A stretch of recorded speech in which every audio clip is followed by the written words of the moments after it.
ඇත්ත කොයි වෙලාව හරි එයි කියලා. බය වෙන්න එපා මගේ රත්තරන්. අපි වැරද්දක් නෙමෙයිනේ මගේ පැටිය කරන්නේ. අනික අපි දැන් පොඩි ළමයි නෙමෙයිනේ. ආදී අපි පොඩි ළමයි නෝනට තාත්තා අපේ සම්බන්ධයට කැමති නෑනේ.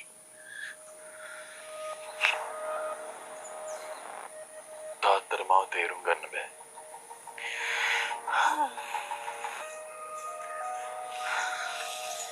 ඔයාගේ මොනත් එක රත් වෙලා.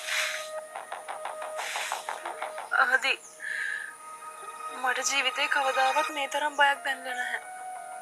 බයයි කියලා මට ඔය බලන්න නැතුව ඉන්නත් බෑ.